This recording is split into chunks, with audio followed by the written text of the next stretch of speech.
Hello everyone, स्वागत है आपका एडी लर्निंग अकेडमी पर। तो चलिए फ्रेंड्स, आज की क्लास को शुरू करते हैं। आज की क्लास को शुरू करने से पहले फ्रेंड्स हम थोड़ी चर्चा करना चाहेंगे। पहलगाम कश्मीर में जो आतंकी घटना हुई है उसके बारे में हम चर्चा करेंगे। जैसा कि आप सभी न्यूज़ समाचार पत्रों में खबर देख ही रहे होंगे, जो ये दुखद घटना हुई है वहाँ पर कश्मीर में पहलगाम में, वहाँ पर इतनी दुखद घटना है कि हम उसकी भरपाई तो नहीं कर सकते। अभी हम पुलवामा अटैक को तो भूल नहीं पाए थे, एक नई घटना हमारे सामने ये और आ गई है। बताया जा रहा है कि 27 से 28 लोगों की वहाँ पर गोली मारकर हत्या कर दी गई।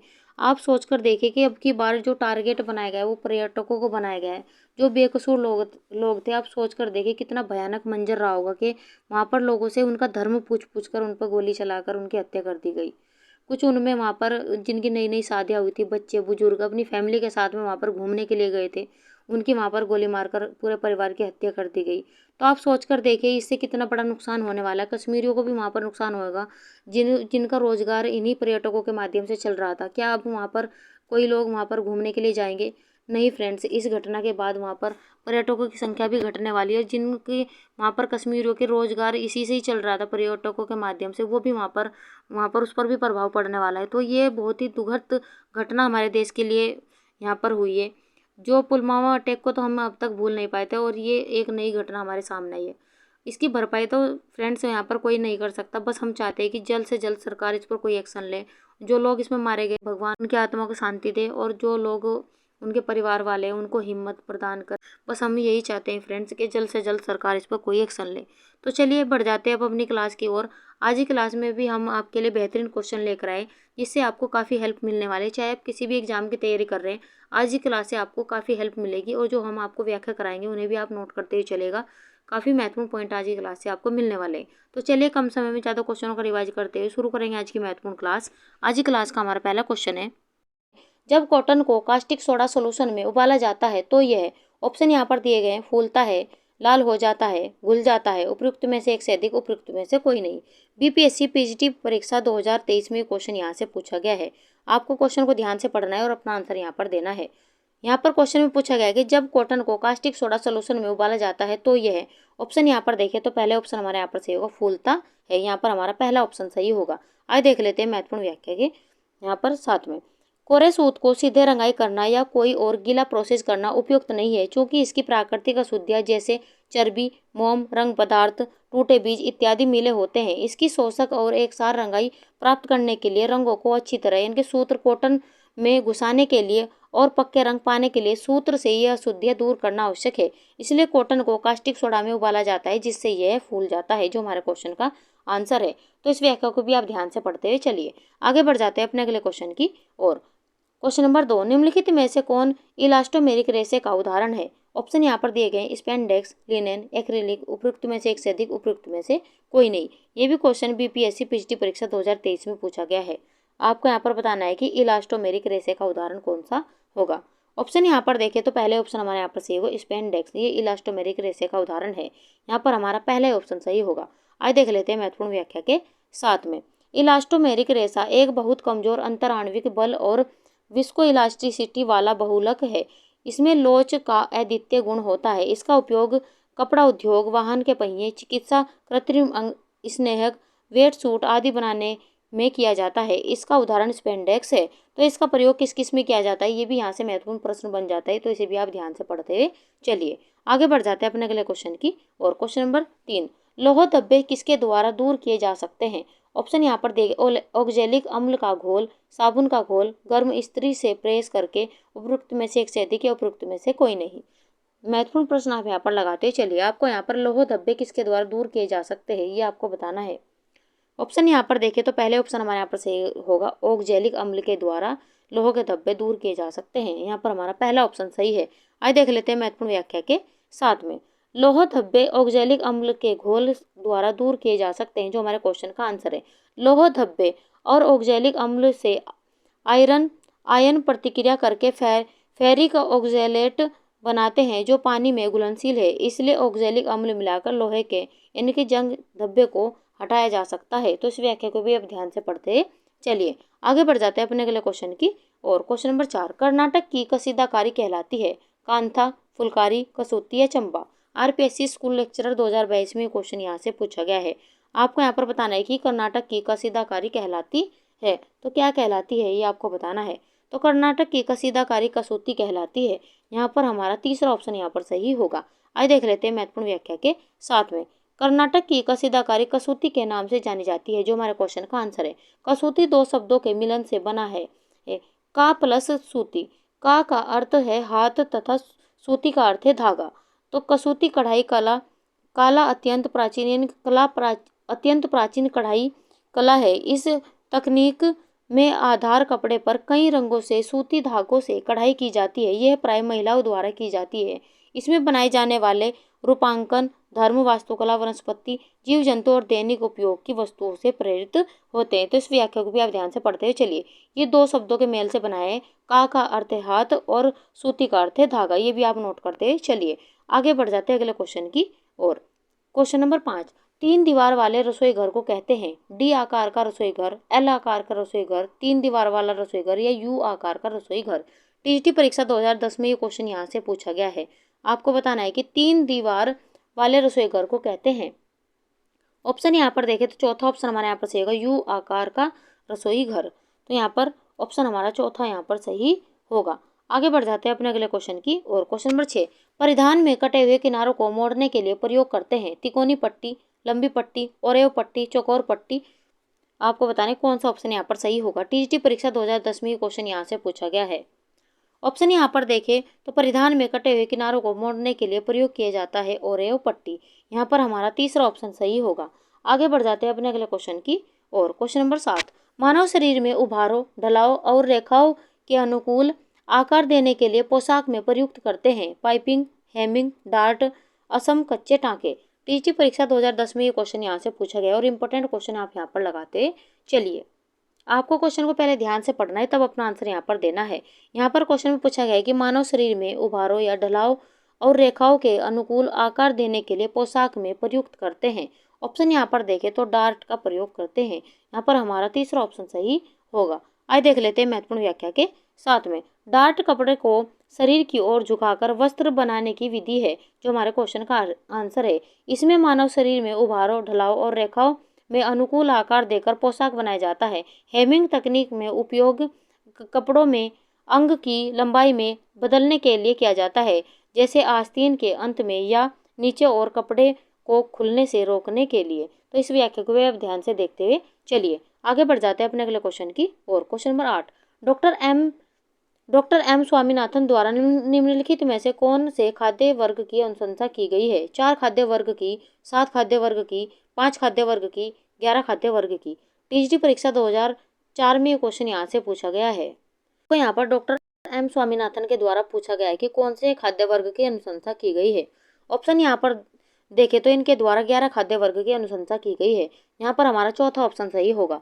आइए देख लेते हैं महत्वपूर्ण व्याख्या के साथ में। डॉक्टर एम स्वामीनाथन द्वारा निम्नलिखित 11 खाद्य वर्ग की अनुशंसा की गई, जो हमारे क्वेश्चन का आंसर है। पहला यहाँ पर दिया गया अनाज एवं ज्वार, बाजरा। दूसरा यहाँ पर दालें, फलियाँ। तीसरा यहाँ पर दिया गया गिरिया और तिलहन। चौथा यहाँ पर दिया गया सब्जियाँ। पाँचवा यहाँ पर फल। छठा यहाँ पर दूध एवं दूध से बने पदार्थ। सातवां यहाँ पर अंडे। आठवां यहाँ पर मांस, मछली तथा अन्य प्राणिज असर। नौवां यहाँ पर दिया गया वसा और तेल। 10वां यहाँ पर दिया गया शक्कर एवं अन्य स्टार्च युक्त आहार। और 11वां यहाँ पर दिया गया मिर्च एवं मसाले। तो इनके द्वारा 11 खाद्य वर्ग यहाँ पर दिए गए हैं। इसे भी यहाँ पर आप ध्यान से पढ़ते हुए चलिए। आगे बढ़ जाते हैं अपने अगले क्वेश्चन की और। क्वेश्चन नंबर 9, आवश्यकता से अधिक भोजन ग्रहण करना कहलाता है। अति पोषण, सुपोषण, अल्प पोषण या इनमें से कोई नहीं। आपको बताना है कि आवश्यकता से अधिक पोषण ग्रहण करना कहलाता है। ऑप्शन यहाँ पर देखें तो पहले ऑप्शन हमारे यहाँ पर सही होगा, अति पोषण कहलाता है। यहाँ पर हमारा पहला ऑप्शन यहाँ पर सही होगा। आइए देख लेते हैं महत्वपूर्ण व्याख्या के साथ में। आवश्यकता से अधिक भोजन ग्रहण करना अति पोषण कहलाता है, जो हमारे क्वेश्चन का आंसर है। अति पोषण जब व्यक्ति के आहार में कुछ पौष्टिक तत्वों की अधिकता हो जाती है तथा यह अधिकता लंबे समय तक चलती रहती है, तो वो अति पोषण कहलाता है। इसके कारण कई रोग हो जाते हैं, जैसे मोटापा, हृदय रोग, उच्च रक्तचाप, हाइपर विटामिनोसिस ए तथा डी आदि हो जाता है। तो यहाँ पर आप देख सकते हैं कि ये महत्वपूर्ण व्याख्या को देखते हुए चलिए, क्योंकि यहाँ से कई क्वेश्चन एग्जाम में भी पूछे जा चुके हैं। आगे बढ़ जाते हैं अपने अगले क्वेश्चन की और। क्वेश्चन नंबर 10, निम्न में से सामान्यतः कौन सा संतुलित आहार के लिए आवश्यक नहीं है। फल व सब्जी, दालें, सलाद, चाय। जीआईसी प्रवक्ता एग्जाम 2009-15 में ये क्वेश्चन यहाँ से पूछा गया है। आपको बताना है कि सामान्यतः कौन सा संतुलित आहार के लिए आवश्यक नहीं है, यहाँ पर नहीं पूछा गया है। ऑप्शन यहाँ पर देखें तो चौथा ऑप्शन हमारे यहाँ पर सही होगा। ये चाय यहाँ पर इसमें यहाँ पर आवश्यक नहीं है, यहाँ पर हमारा चौथा ऑप्शन सही होगा। आगे बढ़ जाते हैं अपने अगले क्वेश्चन की ओर। क्वेश्चन नंबर 11, भोजन का पौष्टिक मूल्य किस विधि से बढ़ाया जा सकता है? अंकुरण, खमीरीकरण, फोर्टिफिकेशन या उपरोक्त सभी? जीआईसी 2017 में क्वेश्चन यहाँ से पूछा गया है। आपको बताना है कि भोजन का पौष्टिक मूल्य किस विधि से बढ़ाया जा सकता है। ऑप्शन यहाँ पर देखें तो अंकुरण से भी बढ़ाया जा सकता है, खमीरीकरण से भी बढ़ाया जा सकता है और फोर्टिफिकेशन से भी बढ़ाया जा सकता है। इस प्रकार चौथा ऑप्शन हमारे यहाँ पर सही होगा, उपरोक्त सभी। आगे बढ़ जाते हैं अपने अगले क्वेश्चन की और। क्वेश्चन नंबर 12, हमें संतुलित आहार लेना चाहिए क्योंकि यह स्वादिष्ट होता है, इससे स्वास्थ्य ठीक रहता है, इसमें आहार संबंधी समस्त आवश्यकताएं पूरी हो जाती है, इससे सौंदर्य में वृद्धि होती है। पीजीटी 2003 में क्वेश्चन यहाँ से पूछा गया है। आपको बताना है कि कौन सा ऑप्शन यहाँ पर सही होगा। ऑप्शन यहाँ पर देखें तो तीसरा ऑप्शन हमारे यहाँ पर सही होगा। इसमें आहार संबंधी समस्त आवश्यकताएं पूरी हो जाती है, हमें संतुलित आहार लेना चाहिए। तो यहाँ पर हमारा तीसरा ऑप्शन सही होगा।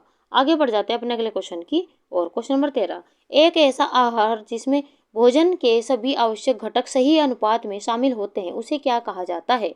गरिष्ठ आहार, संतुलित आहार, प्रोटीन युक्त आहार या वसा युक्त आहार? टीजीटी झारखंड परीक्षा 2017 में क्वेश्चन यहाँ से पूछा गया है।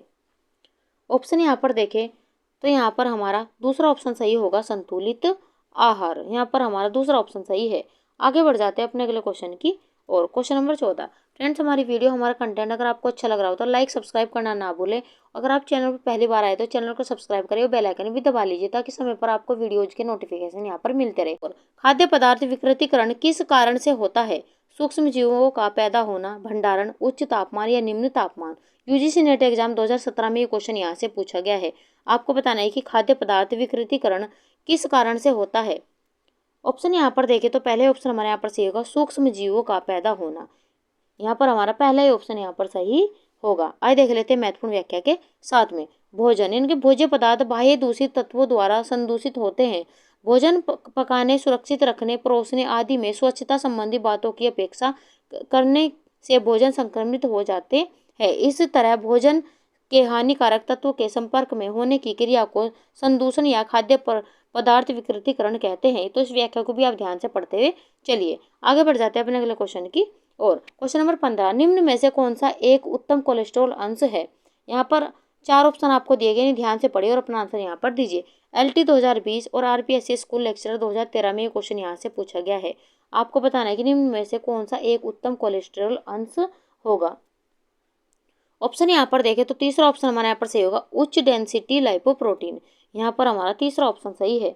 आइए देख लेते हैं महत्वपूर्ण व्याख्या के साथ में। कोलेस्ट्रॉल या पित्त सांद्रव मोम जैसा एक पदार्थ होता है जो यकृत से उत्पन्न होता है।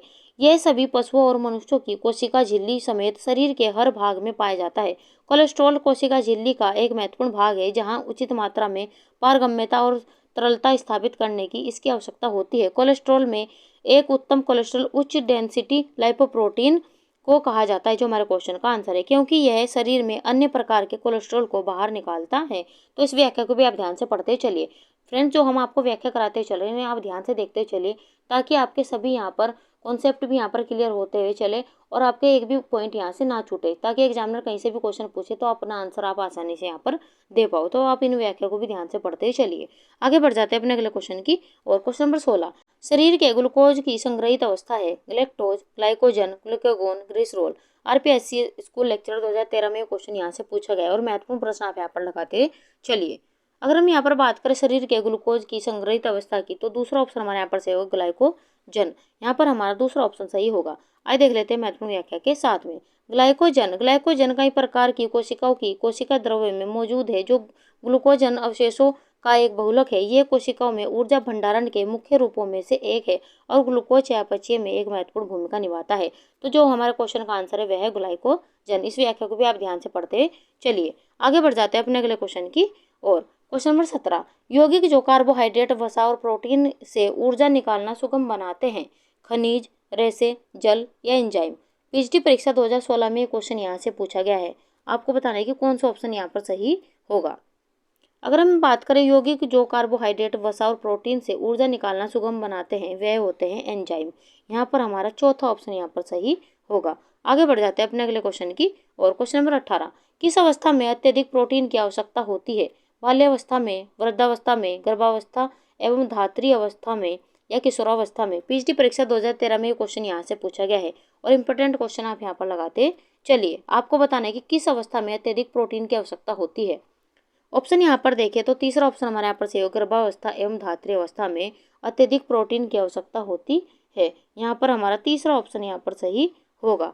आगे बढ़ जाते हैं अपने अगले क्वेश्चन की और। क्वेश्चन नंबर 19, विटामिन सी की कमी से होता है एनीमिया, मेरास्मस, बेरी या स्कर्वी? पीएचडी परीक्षा 2013 में क्वेश्चन यहाँ से पूछा गया है। आपको बताना है कि विटामिन सी की कमी से होता है। ऑप्शन यहाँ पर देखें तो विटामिन सी की कमी से स्कर्वी रोग होता है। यहाँ पर हमारा तीसरा ऑप्शन सही, यहाँ पर चौथा ऑप्शन हमारा यहाँ पर सही होगा। विटामिन सी खट्टे पदार्थों में पाया जाता है। ये भी क्वेश्चन कई बार यहाँ से पूछा जा चुका है। आगे बढ़ जाते हैं अपने अगले क्वेश्चन की और। क्वेश्चन नंबर 20, किसके कारण रुधिर लाल दिखाई देता है? साइटोक्रोम के कारण, हीमोसाइनिन के कारण या हीमोग्लोबिन के कारण या रेडोप्सिन के कारण? आपको बताना है कौन सा ऑप्शन यहाँ पर सही होगा। किसके कारण रुधिर लाल दिखाई देता है? ऑप्शन यहाँ पर देखें तो तीसरा ऑप्शन हमारे यहाँ पर सही होगा, हीमोग्लोबिन के कारण। यहाँ पर हमारा तीसरा ऑप्शन यहाँ पर सही होगा। आइए देख लेते हैं महत्वपूर्ण व्याख्या के साथ में। लाल रुधिर कणिकाओं, रेड ब्लड कार्पल्स, इनके आरबीसी में हीमोग्लोबिन नामक रंगयुक्त प्रोटीन यहाँ पर पाया जाता है, जिसके कारण लाल रक्त दिखाई देता है, जो हमारे क्वेश्चन का आंसर है। तो इस व्याख्या को भी आप ध्यान से पढ़ते चलिए। आगे बढ़ जाते हैं अपने अगले क्वेश्चन की और। क्वेश्चन नंबर 21, विटामिन कॉम्प्लेक्स घुलनशील है जल में, सल्फर में, वसा में या मरकरी में? पीएचडी परीक्षा 2013 में क्वेश्चन यहाँ से पूछा गया है। आपको बताना है कि विटामिन कॉम्प्लेक्स घुलनशील होता है। ऑप्शन यहाँ पर देखें तो विटामिन यहाँ पर कॉम्प्लेक्स जल में घुलनशील होता है। यहाँ पर हमारा पहले ऑप्शन सही होगा। आइए देख लेते हैं महत्वपूर्ण व्याख्या के साथ में। विटामिन 2 प्रकार के होते हैं, जल में घुलनशील और वसा में घुलनशील। जल में घुलनशील विटामिनों में विटामिन बी कॉम्प्लेक्स तथा विटामिन सी शामिल है। वसा में घुलनशील विटामिनों में ए, डी, ई और के शामिल है। तो यहाँ पर आप देख सकते हैं बी और सी यहाँ पर जल में घुलनशील विटामिन है, जो हमारे क्वेश्चन का आंसर है। आगे बढ़ जाते हैं अपने अगले क्वेश्चन की और। क्वेश्चन नंबर 22, इनमें से कौन सी बड़ी आंत का अंग नहीं है? आपको बताना है कि इनमें से कौन सा बड़ी आंत का अंग नहीं है। सीकम, कोलोन, इलियम या इनमें से कोई नहीं? पीएचडी परीक्षा 2013 में क्वेश्चन यहाँ से पूछा गया है और यहाँ पर नहीं पूछा गया है कि कौन सा बड़ी आंत का अंग नहीं है। ऑप्शन यहाँ पर देखें तो तीसरा ऑप्शन हमारे यहाँ पर सही होगा, इलियम ये बड़ी आंत का अंग नहीं है। यहाँ पर हमारा तीसरा ऑप्शन सही है। आइए देख लेते हैं महत्वपूर्ण व्याख्या के साथ में। मानव आंत 2 भागों में बटी होती है। छोटी आंत जिसके 3 भाग होते हैं, गृहिणी जिसे ड्यूडेनम, मध्यांत्र जेजुनम और शेषांत्र जिसे इलियम कहते हैं। बड़ी आंत यानी कि बड़ी आंत के भी 3 भाग होते हैं, जिसे सीकम, कोलन और मलासी यहाँ पर रेक्टम कहते हैं, अतः इलियम बड़ी आंत का अंश नहीं है। तो इलियम यहाँ पर आप देख सकते हैं, यहाँ पर इलियम छोटी आंत का यहाँ पर भाग है, तो जो हमारे क्वेश्चन का आंसर है। आगे बढ़ जाते हैं अपने अगले क्वेश्चन की और। क्वेश्चन नंबर 23, एंटी पेरीबेरी फैक्टर कहलाता है vitamin B2, vitamin B6, vitamin B1 या विटामिन B5? पीएचडी परीक्षा 2011 में क्वेश्चन यहाँ से पूछा गया है। आपको बताना है कि एंटी पेरीबेरी फैक्टर कहलाता है। ऑप्शन यहाँ पर देखें तो तीसरा ऑप्शन हमारे यहाँ पर सही होगा, विटामिन B1 एंटी पेरीबेरी फैक्टर कहलाता है। यहाँ पर हमारा तीसरा ऑप्शन यहाँ पर सही होगा। आइए देख लेते हैं महत्वपूर्ण व्याख्या के साथ में। B1 थायमिन की कमी के कारण बेरीबेरी नामक रोग होता है। बेरीबेरी रोग के कारण तंत्रिका तंत्र प्रभावित होती है, जिसके कारण हृदय गति, सांस की तकलीफ, हाथ पैर में शून्यता आदि लक्षण प्रतीत होते हैं। अतः विटामिन B1 से भरपूर भोज्य पदार्थ का सेवन करना चाहिए, जिससे जैसे पालक, साबुत अनाज, केले, सेब, मछली, पत्तेदार सब्जियां आदि। तो इसे भी आप ध्यान से पढ़ते हुए चलिए, कहीं से भी एग्जामिनर क्वेश्चन पूछ सकता है। आगे बढ़ जाते हैं अपने अगले क्वेश्चन की और। क्वेश्चन नंबर 24, मेगालोब्लास्टिक एनीमिया निम्न की कमी से होता है? फोलिक अम्ल, प्रोटीन, लोहा या साइनोकोबालामिन? आपको बताना है कि मेगालोब्लास्टिक एनीमिया किसकी कमी के कारण होता है। ऑप्शन यहाँ पर देखें तो चौथा ऑप्शन हमारे यहाँ पर सही होगा। तो मेगालोब्लास्टिक एनीमिया ये साइनोकोबालामिन की कमी के कारण होता है। यहाँ पर आप देख सकते हैं महत्वपूर्ण व्याख्या के भी साथ में। मेगालोब्लास्टिक एनीमिया विटामिन B12 की कमी के कारण होता है। विटामिन B12 का रासायनिक नाम है साइनोकोबालामिन, जो हमारे क्वेश्चन का आंसर है। विटामिन B12 की कमी के कारण रक्त में लाल रक्त कणिकाओं की संख्या सामान्य से कम हो जाती है, जिसके कारण ऊतकों और अंगों को पर्याप्त ऑक्सीजन नहीं मिल पाता है और व्यक्ति मेगालोब्लास्टिक एनीमिया का शिकार हो जाता है, जो हमारे क्वेश्चन का आंसर है। तो इस व्याख्या को भी आप ध्यान से देखते हुए चलिए, यहाँ से भी कई क्वेश्चन एग्जाम में पूछे जा चुके हैं। आगे बढ़ जाते हैं अपने अगले क्वेश्चन की और। क्वेश्चन नंबर 25, निम्न खाद्य वर्ग में से मुख्य खाद्य वर्ग कौन सा है? घी व तेल, गेहूं व मोटे अनाज, अंडे व मांस या फल एवं सब्जियां। आपको बताना है कि कौन सा ऑप्शन यहाँ पर सही होगा। आपको बताना है कि निम्न खाद्य वर्ग में से मुख्य खाद्य वर्ग कौन सा होगा। ऑप्शन यहाँ पर देखें तो इनमें से मुख्य खाद्य वर्ग है गेहूं एवं मोटे अनाज। यहाँ पर हमारा दूसरा ऑप्शन यहाँ पर सही है। आगे बढ़ जाते हैं अपने अगले क्वेश्चन की और। क्वेश्चन नंबर 26, सर्वाधिक स्टार्च पाया जाता है अरारोट में, आलू में या चावल में या रेठा में? टीजीटी परीक्षा 2011 में ये क्वेश्चन यहाँ से पूछा गया है। आपको बताना है कि सर्वाधिक स्टार्च पाया जाता है। ऑप्शन यहाँ पर देखें तो पहला ऑप्शन हमारे यहाँ पर सही होगा, चाय में सर्वाधिक स्टार्च पाया जाता है। यहाँ पर हमारा पहला ऑप्शन यहाँ पर सही होगा।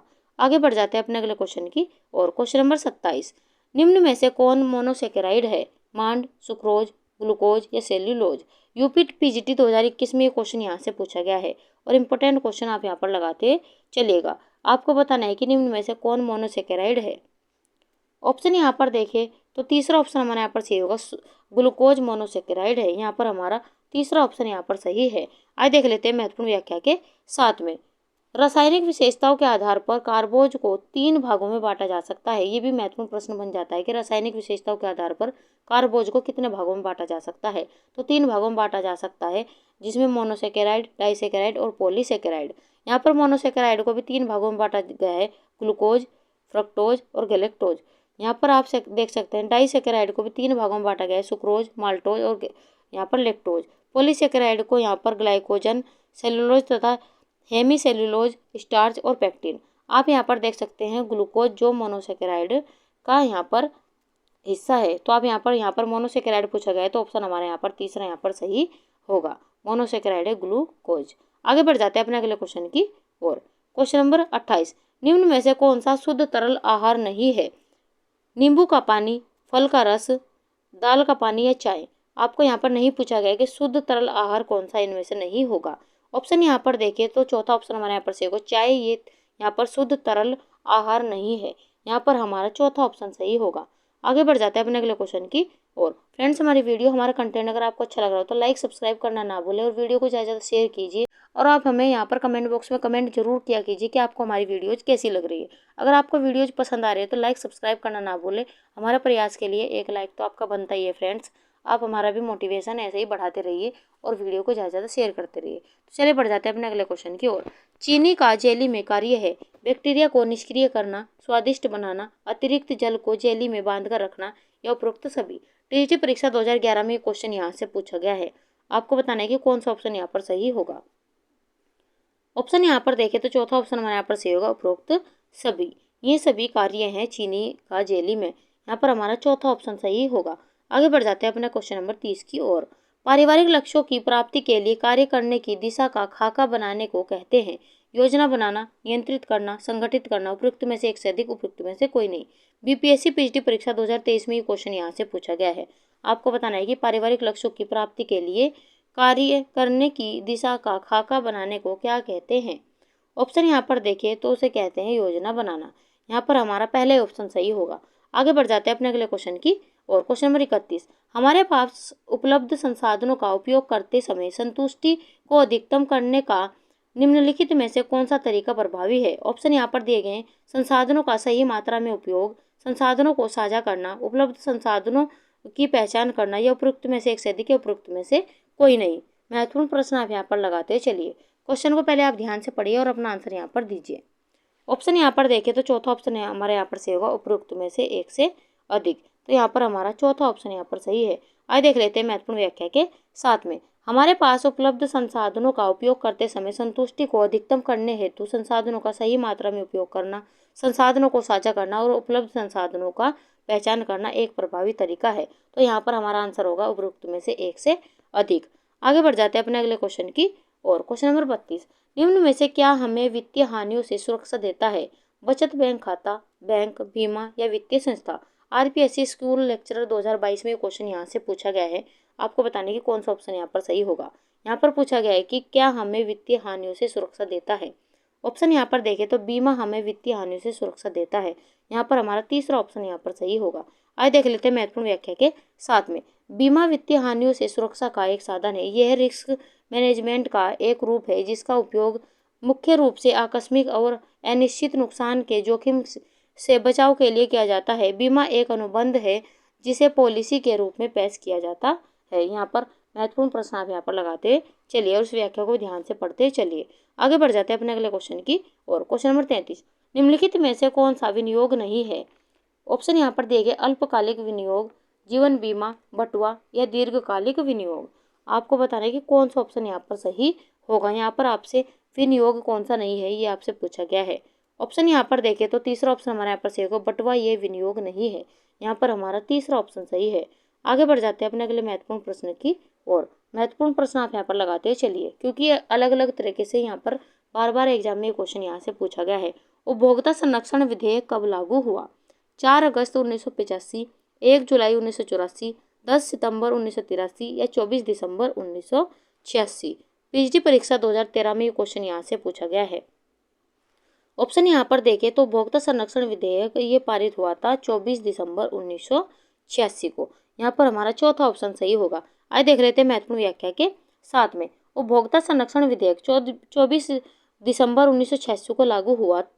उपभोक्ता संरक्षण अधिनियम 1986 को भारत में उपभोक्ताओं के हितों की रक्षा के लिए वर्ष 1986 में बनाया गया था। यह उपभोक्ताओं की समस्याओं तथा इससे संबंधित मामलों के समाधान के लिए उपभोक्ता परिषद तथा अन्य प्राधिकरणों के गठन का प्रावधान करता है। उपभोक्ता संरक्षण अधिनियम 1986 को लोकप्रिय रूप से कोपरा के नाम से भी जाना जाता है। तो यहाँ से हमारा ये भी महत्वपूर्ण प्रश्न बन जाता है, इसे भी आप नोट करते चलिए। जो हमारे क्वेश्चन का आंसर है 24 दिसंबर 1986 को ये लागू हुआ था। आगे बढ़ जाते हैं अपने अगले क्वेश्चन की और। क्वेश्चन नंबर 35, गृह प्रबंध है। ऑप्शन यहाँ पर दिए गए हैं, घरेलू समस्या को हल करना। दूसरा ऑप्शन दिया गया भीतरी साज सज्जा रखना। तीसरा ऑप्शन दिया गया है घर के ढंग से रखना। चौथा ऑप्शन दिया उद्देश्यों की पूर्ति के लिए संसाधनों का प्रबंध। पीएचडी परीक्षा 2013 में ये क्वेश्चन यहाँ से पूछा गया है। आपको बताना है कि कौन सा ऑप्शन यहाँ पर सही होगा। ऑप्शन यहाँ पर देखें तो चौथा ऑप्शन हमारे यहाँ पर सही होगा, उद्देश्यों की प्राप्ति के लिए संसाधनों का प्रबंध, यही गृह प्रबंध है। यहाँ पर हमारा चौथा ऑप्शन सही होगा। आइए देख लेते हैं महत्वपूर्ण व्याख्या के साथ में। उद्देश्यों की पूर्ति के लिए संसाधनों को गृह प्रबंध कहते हैं, जो हमारा क्वेश्चन का आंसर है। गृह प्रबंध शब्द का प्रयोग सर्वप्रथम मारिया पारलोवा ने सन 1880 में अपनी पुस्तक first principle of home management and cookery में किया था। तो इनकी ये यहाँ पर ये भी पुस्तक यहाँ से महत्वपूर्ण बन जाती है, इसे भी आप नोट करते हैं चलेगा। गृह प्रबंध दो शब्दों के मेल से बना है, गृह तथा प्रबंध। गृह प्रबंध को समझने के लिए आवश्यक है कि हम इन दोनों शब्दों का मूल अर्थ समझ ले। साधारण शब्दों में प्रबंध का अभिप्राय विचार पूर्वक की गई व्यवस्था से है तथा गृह का अभिप्राय घर या मकान से है। अतः घर के उद्देश्यों की पूर्ति के लिए संसाधनों का प्रबंध गृह प्रबंध कहलाता है, जो हमारे क्वेश्चन का आंसर है। तो ये भी यहाँ से महत्वपूर्ण प्रश्न बन जाते हैं। तो आप यहाँ पर देख सकते हैं एक ही क्वेश्चन से आपके यहाँ से 3 से 4 क्वेश्चन बन रहे हैं। सर्वप्रथम किसके द्वारा इसका प्रयोग किया गया था? तो मारिया पारलोवा के द्वारा किया गया था। कब किया गया था? 1880 में किया गया था। और इनकी पुस्तक भी एग्जाम में पूछी जा सकती है, ये भी आप इंपॉर्टेंट लगाते हुए चलिए। आगे बढ़ जाते हैं अपने अगले क्वेश्चन की और। क्वेश्चन नंबर 36, भोजन में जानबूझकर मिलाया जाने वाला पदार्थ है। कीटनाशक, लार्वा, स्टार्च, जल व हानिकारक रंग, जीवाणु व फंगस या इनमें से सभी। पीएचडी परीक्षा 2009 में क्वेश्चन यहाँ से पूछा गया है। आपको बताने की कौन सा ऑप्शन यहाँ पर सही होगा। ऑप्शन यहाँ पर देखें तो दूसरा ऑप्शन हमारे यहाँ पर सही होगा, स्टार्च, जल व हानिकारक रंग। ये जानबूझकर मिलाए जाने वाला पदार्थ है। तो यहाँ पर हमारा दूसरा ऑप्शन यहाँ पर सही होगा। आगे बढ़ जाते हैं अपने अगले क्वेश्चन की और। क्वेश्चन नंबर 37, रसोई गृह में खाना पकाने के लिए सबसे अधिक उपयोगी लाइट कौन सी है? लैंप, ट्यूब, बल्ब या इनमें से कोई नहीं। पीएचडी परीक्षा 2005 में क्वेश्चन यहाँ से पूछा गया है। आपको बताना है कि रसोई गृह में खाना पकाने के लिए सबसे अधिक उपयोगी लाइट कौन सी होगी। ऑप्शन यहाँ पर देखें तो दूसरा ऑप्शन हमारे यहाँ पर सही होगा, ट्यूब लाइट। यहाँ पर हमारा दूसरा ऑप्शन सही है। आगे बढ़ जाते हैं अपने अगले क्वेश्चन की और। क्वेश्चन नंबर 38, बैठक और पढ़ने के कमरे में कितने वाट का बल्ब लगाना चाहिए? 60 वाट, 40 वाट, 100 वाट या 150 वाट। पीएचडी परीक्षा 2005 में क्वेश्चन यहाँ से पूछा गया है। ऑप्शन यहाँ पर देखें तो बैठक और पढ़ने के कमरे में यहाँ पर 100 वाट का यहाँ पर बल्ब लगाना चाहिए। यहाँ पर हमारा तीसरा ऑप्शन यहाँ पर सही होगा। आगे बढ़ जाते हैं अपने अगले क्वेश्चन की और। पारिवारिक जिंदगी का एक महत्वपूर्ण अंग है। संसाधन, समय, प्रबंध या वैल्यू। पीएचडी परीक्षा 2005 में ये क्वेश्चन यहाँ से पूछा गया है और इम्पोर्टेंट क्वेश्चन आप यहाँ पर लगाते हुए चलिए। आपको बताना है कि पारिवारिक जिंदगी का एक महत्वपूर्ण अंग है, तो कौन सा ऑप्शन यहाँ पर सही होगा। ऑप्शन यहाँ पर देखें तो पारिवारिक जिंदगी का महत्वपूर्ण अंग है वैल्यू। यहाँ पर हमारा चौथा ऑप्शन यहाँ पर सही होगा। आइए देख लेते हैं महत्वपूर्ण व्याख्या के साथ में। वैल्यू, मूल्य पारिवारिक जिंदगी का एक महत्वपूर्ण अंग है, जो हमारे क्वेश्चन का आंसर है। मूल्य के बिना जीवन कुछ भी नहीं है। मूल्य के साथ ही जीवन अर्थपूर्ण है। जो मनुष्य मूल्यों को महत्व देता है वो समाज में महत्वपूर्ण स्थान रखता है। ऐसा व्यक्ति समय को महत्व देता है, वह हर पल का भरपूर आनंद लेता है एवं इसका भरपूर उपयोग भी करता है। अतः इस प्रकार से प्रत्येक वह वस्तु जिसका महत्व होता है उसे मूल्य कहा जाता है। सत्य, ईमानदारी, अच्छाई इत्यादि मूल्य है। इसके विपरीत झूठ, बेईमानी आदि अवमूल्य है। वैल्यू शब्द की उत्पत्ति लैटिन भाषा के वैल्यू शब्द से मानी जाती है, जो किसी वस्तु की कीमती या उपयोगिता को व्यक्त करता है। तो इस व्याख्या को भी ध्यान से पढ़ते चलिए, क्योंकि यहाँ से कई बार क्वेश्चन महत्वपूर्ण पूछे जा चुके हैं।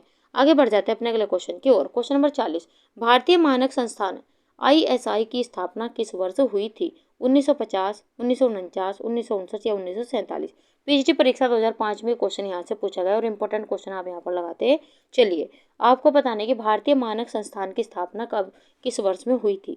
ऑप्शन यहाँ पर देखें तो चौथा ऑप्शन हमारे यहाँ पर सही होगा। 1947 में इसकी स्थापना हुई थी। आइए देख लेते हैं महत्वपूर्ण व्याख्या के साथ में।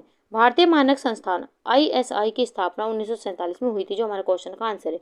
भारतीय मानक संस्थान की स्थापना 6 जनवरी 1947 को प्रमाणन चिन्ह योजना को संचालित करने और उपभोक्ता संरक्षण की सुविधा के लिए की गई थी। ISI का पूरा नाम है इंडियन स्टैंडर्ड इंस्टीट्यूट।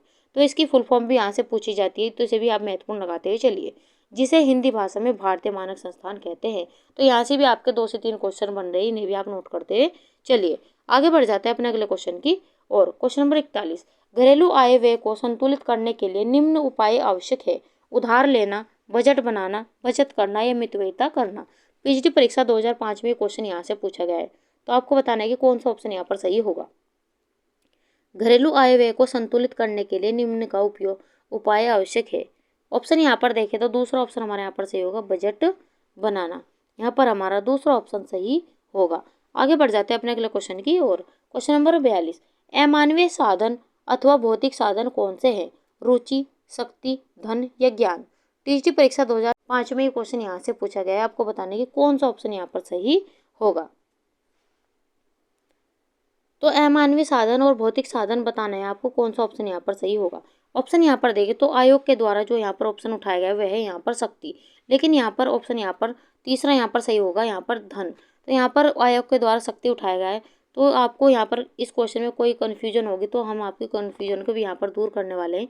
तो आप इस व्याख्या को यहाँ पर देखते हुए चलिए। अमानवीय साधन अथवा भौतिक साधन धन है। भौतिक साधनों को प्राप्त किया जा सकता है, इन्हें हम देख सकते हैं, ये सीमित होते हैं और आंतरिक नहीं होते हैं। भौतिक साधन निम्नलिखित है। भौतिक वस्तुएं धन के विनिमय द्वारा हमें भौतिक वस्तुएं प्राप्त करते हैं। परिवार की अन्य सभी वस्तुएं इसके अंतर्गत आती है, जैसे मकान, खाना, कपड़ा, फर्नीचर इत्यादि। धन का तात्पर्य विनिमय मूल्य है।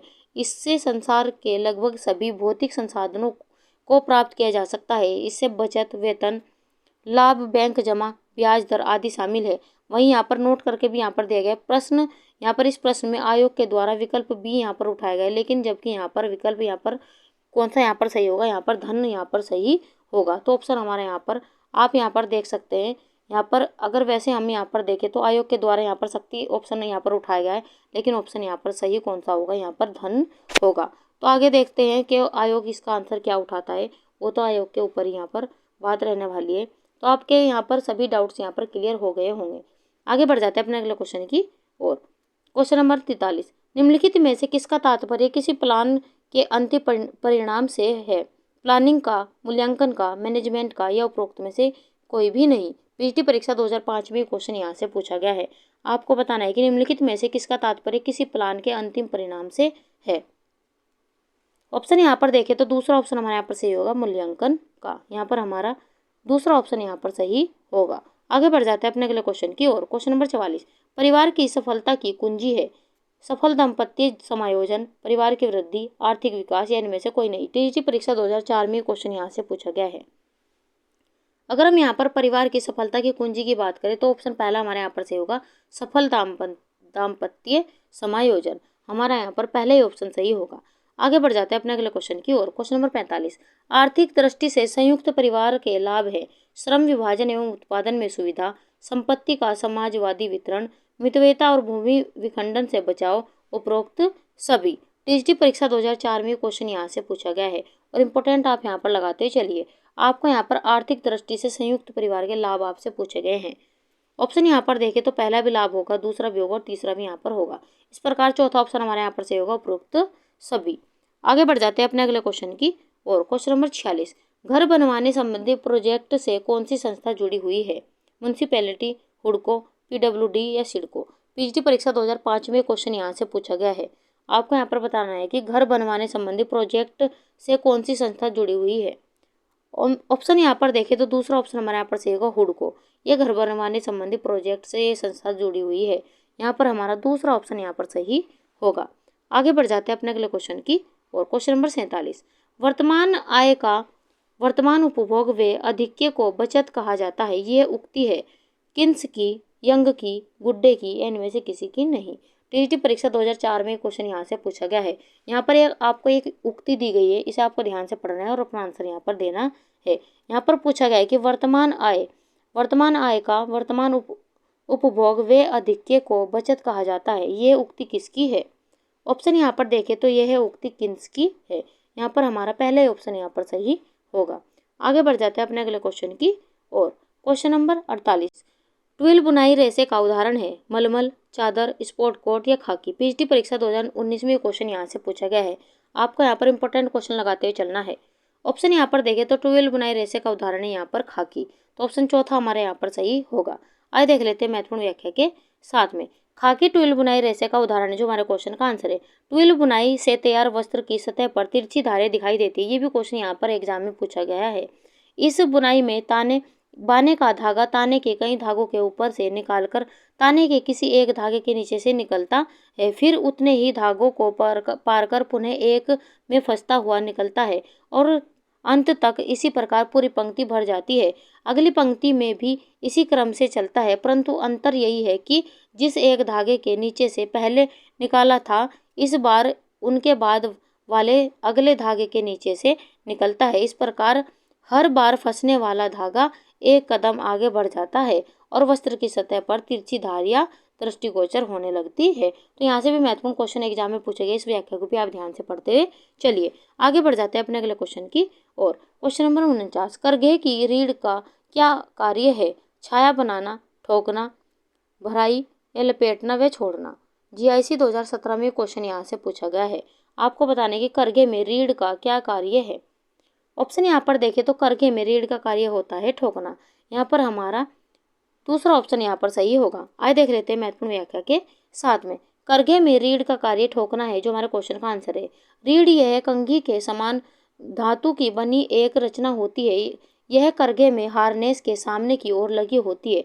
यह करघे का अत्यंत महत्वपूर्ण भाग होता है। शटल के द्वारा जब एक पंक्ति बुनकर एक पिक तैयार हो जाती है, तब रीढ़ आगे की तरफ गति करके बुने हुए भाग को ठोक देता है, जिससे बाने के धागे अच्छी प्रकार से ताने के धागों के पास आकर बैठ जाते हैं। तो इस व्याख्या को भी आप ध्यान से पढ़ते हुए चलिए।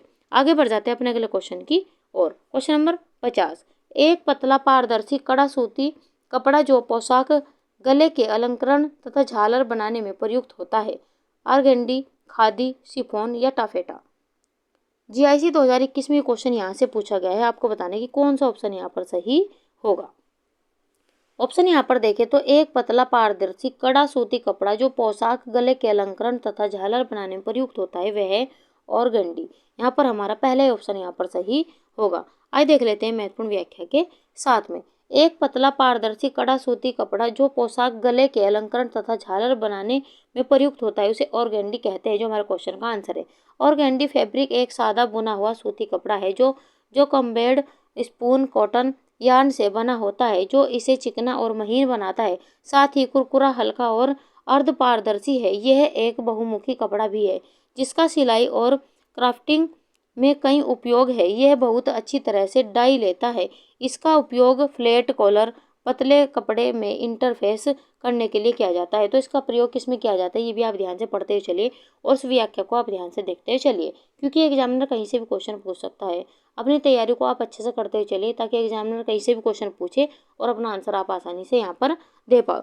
बढ़ जाते हैं अपनी क्लास के अंतिम क्वेश्चन की ओर। इसके बाद में फ्रेंड्स हम आपसे अभ्यास प्रश्न भी करेंगे, जो आपके डाउट्स है वो भी हम आपको यहाँ पर क्लियर कराने वाले। और आज की क्लास का हमारा अंतिम क्वेश्चन है, बालूचर साड़ी किस प्रदेश से संबंधित है? कर्नाटक, मुर्शिदाबाद, उत्तर प्रदेश, मध्य प्रदेश, उत्तराखंड। असिस्टेंट प्रोफेसर 2015 में क्वेश्चन यहाँ से पूछा गया है। आपको यहाँ पर बालूचर साड़ी किस प्रदेश से संबंधित है आपसे पूछा गया है। ऑप्शन यहाँ पर देखिए, बालूचर साड़ी मुर्शिदाबाद से संबंधित है। यहाँ पर हमारा दूसरा ऑप्शन यहाँ पर सही होगा। आइए देख लेते हैं महत्वपूर्ण व्याख्या के साथ में। बालूचर साड़ियाँ मुर्शिदाबाद से संबंधित है। मुर्शिदाबाद के समीप बालूचर स्थान से निर्मित होने वाली साड़ियाँ बालूचर बूटीदार साड़ियाँ कहलाती है। इन साड़ियों के मध्य भाग में छोटे छोटे बूटे अथवा अन्य छोटे नमूने होते हैं, जैसे फूल, पत्ती, पशु पक्षी, मानव आकृतियाँ आदि। ये साड़ियाँ हस्तकरघा से तैयार की जाती है, जिसकी बॉर्डर एवं पल्लू पर उत्कृष्ट नमूने बने होते हैं। उस समय वहाँ के बुनकर इन साड़ियों को अत्यंत धैर्य एवं कुशलतापूर्वक कड़ी मेहनत से बुना करते थे। तो यहाँ पर हमारा महत्वपूर्ण व्याख्या बन जाती है। इस व्याख्या को भी आप ध्यान से पढ़ते चलिए। जो हमारे क्वेश्चन का आंसर है वह है मुर्शिदाबाद। आइए बढ़ जाते हैं अपने डाउट वाले क्वेश्चन की ओर। तो पिछली क्लास में बच्चों को इस क्वेश्चन में डाउट था यहाँ पर कि उच्च प्रोटीन युक्त आहार में प्रतिदिन प्रोटीन देना चाहिए। अगर हम यहाँ पर आयोग की बात करें तो यहाँ पर हमारा पहला ही ऑप्शन यहाँ पर सही होगा, 50 से 90 ग्राम। यहाँ पर हमारा पहला ऑप्शन यहाँ पर सही है। आइए देख लेते हैं इसकी महत्वपूर्ण व्याख्या के साथ में। मानव स्वास्थ्य रहने के लिए विभिन्न प्रकार के पौष्टिक तत्वों, प्रोटीन, कार्बोहाइड्रेट, लिपिड, जल, विटामिन और खनिज लवण का भोजन में प्रयोग करता है। इसमें से प्रत्येक की मात्रा शारीरिक अवस्था एवं आवश्यकता के अनुसार बदलती है। अत्यधिक प्रोटीन युक्त भोजन की आवश्यकता सामान्यतः गर्भवती स्त्रियों, धात्री महिलाएं, शिशु एवं किशोर को होती है। प्रोटीन शरीर की वृद्धि, मांसपेशियों का निर्माण, तंतुओं के टूट फूट की मरम्मत, हार्मोन का निर्माण आदि अनेक कार्यों के लिए होता है। उच्च प्रोटीन युक्त आहार में लगभग 50 से 90 ग्राम प्रोटीन प्रतिदिन भोजन में उपस्थित रहना चाहिए, जो हमारे क्वेश्चन का आंसर है। दालें, सोयाबीन, पनीर, अंडा तथा मांस प्रोटीन के प्रचुर स्रोत है। आइए और भी अच्छी तरीके से यहाँ पर समझ लेते हैं। यहाँ पर 50 से 90 ग्राम प्रोटीन प्रतिदिन एक उच्च प्रोटीन आहार में शामिल किया जा सकता है, खासकर अगर आप शारीरिक रूप से सक्रिय है या मांसपेशियों का निर्माण करने की कोशिश कर रहे हैं। हालांकि व्यक्ति की उम्र, वजन, गतिविधि स्तर और स्वास्थ्य संबंधी जरूरतों के अनुसार प्रोटीन की सही मात्रा भिन्न हो सकती है। आइए विस्तार से यहाँ पर समझ लेते हैं। सामान्य सिफारिश है, एक वयस्क व्यक्ति को प्रतिदिन अपने शरीर के वजन के प्रति किलोग्राम 0.8 ग्राम प्रोटीन की आवश्यकता होती है। हालांकि शारीरिक रूप से सक्रिय व्यक्ति और मांसपेशियों का निर्माण करने की कोशिश कर रहे लोगों के लिए यह मात्रा 1.2 से यहाँ पर 2.0 ग्राम प्रति किलोग्राम तक हो सकती है। तो यहाँ पर इस व्याख्या को भी आप ध्यान से देखते चलिए। 50+ आयु वर्ग वयस्कों के लिए यहाँ पर दिया गया है कि इनके अनुसार 50+ आयु वर्ग के वयस्कों के लिए प्रतिदिन 1.2 से 1.6 ग्राम प्रोटीन प्रति किलोग्राम शरीर के वजन के हिसाब से लेने की सिफारिश की जाती है, लगभग 90 से 120 ग्राम के बराबर। अब जो इस बच्चों का यहाँ पर डाउट था इस क्वेश्चन में कि कहीं कहीं आपको 90 से 120 यहाँ पर दिया गया है, तो आप यहाँ पर देख सकते हैं। इस व्याख्या को आप ध्यान से पढ़ते चलिए। यहाँ पर 50 से 90 भी यहाँ पर हो सकता है। ये यहाँ पर सही, ये आपके स्वास्थ्य संबंधी जरूरतों के अनुसार यहाँ पर प्रोटीन की सही मात्रा भिन्न भी यहाँ पर हो सकती है। और यहाँ पर आप इसे यहाँ पर नोट करते चलेगा, जो लगभग यहाँ पर कितनी हो सकती है। तो यहाँ पर ये 50+ यहाँ पर बताई गई कि इनके अनुसार आयु वर्ग वयस्कों के लिए प्रतिदिन 1.2 से यहाँ पर 1.6 प्रोटीन प्रति किलोग्राम शरीर के वजन के हिसाब से लेने की सिफारिश की जाती है, जो लगभग कितनी है, 90 से 120 ग्राम के बराबर है। मैं आप यहाँ पर आशा करती हूँ कि आपके यहाँ पर सभी डाउट्स यहाँ पर क्लियर हो गए होंगे। मांसपेशियों के निर्माण के लिए, यदि आप मांसपेशियों का निर्माण करने की कोशिश कर रहे हैं तो आपको प्रतिदिन 69 से 102 ग्राम प्रोटीन का लक्ष्य रखना चाहिए। आप यहाँ पर देख सकते हैं यूनिटी पॉइंट हेल्थ और 1.6 ग्राम यहाँ पर प्रति किलोग्राम शरीर के वजन के हिसाब से प्रोटीन लेना चाहिए। प्रोटीन का विवरण यहाँ पर दिया गया है। मास जनरल नियम के अनुसार यहाँ पर दिया गया है कि दिन का पहला भोजन नाश्ता कम से कम 30 ग्राम प्रोटीन होना चाहिए और प्रत्येक भोजन के साथ 30 ग्राम अतिरिक्त प्रोटीन लेने का लक्ष्य रखना चाहिए। ज़्यादातर प्रोटीन लेने से फायदे: उच्च प्रोटीन सेवन मांसपेशियों के निर्माण और रखरखाव, वजन यहाँ पर प्रबंधन और समग्र स्वास्थ्य को बढ़ावा देने में मदद कर सकता है। तो ये इस व्याख्या से आपको यहाँ पर मैं आशा करती हूँ कि आपके सभी डाउट्स यहाँ पर क्लियर हो गए होंगे। आइए और भी यहाँ पर अच्छी तरीके से समझ लेते हैं। निष्कर्ष यहाँ पर निकलता है कि 50 से 90 ग्राम प्रोटीन प्रतिदिन उच्च प्रोटीन आहार में शामिल किया जा सकता है, खासकर अगर आप शारीरिक रूप से सक्रिय हैं या मांसपेशियों का निर्माण करने की कोशिश कर रहे हैं। हालांकि व्यक्तिगत आवश्यकताओं के अनुसार प्रोटीन की सही मात्रा भिन्न हो सकती है और अपने आहार में सही तरीके से बनाने के लिए एक पंजीकृत आहार विशेषज्ञ से परामर्श करना सबसे अच्छा रहता है। तो इस व्याख्या को भी यहाँ पर ध्यान से देखते चलिए। आइए बढ़ जाते हैं अब अपने अभ्यास प्रश्न की ओर। आज की क्लास का अभ्यास प्रश्न है, व्यक्ति की आवश्यकता पूर्ति में बाधक कारक है। सामाजिक मान्यताएं, निर्धनता, अज्ञानता या इनमें से सभी। पिछली परीक्षा 2004 में ये क्वेश्चन यहाँ से पूछा गया है। तो फ्रेंड्स, इसका आंसर आपको हमें कमेंट बॉक्स में देना है। अगर आपको हमारी क्लास अच्छी लगी हो तो लाइक सब्सक्राइब करना ना भूलें और क्लास को ज़्यादा शेयर कीजिए और भी बच्चों को, ताकि और बच्चों को इसका फ़ायदा हो सके। हमारा उद्देश्य है कि आपका एक भी क्वेश्चन इस सीरीज से बाहर न जाए। हमारे इसी उद्देश्य को यहाँ पर पूरा करने के लिए आप हमारा साथ दीजिए, अपना प्यार, अपना विश्वास ऐसे बनाए रखिए। तो चलिए मिलते हैं ऐसे क्वेश्चन के साथ में नेक्स्ट क्लास में। तब तक के लिए आप खुश रहिए, अपना माता पिता का सम्मान कीजिए। वीडियो देखने के लिए थैंक यू।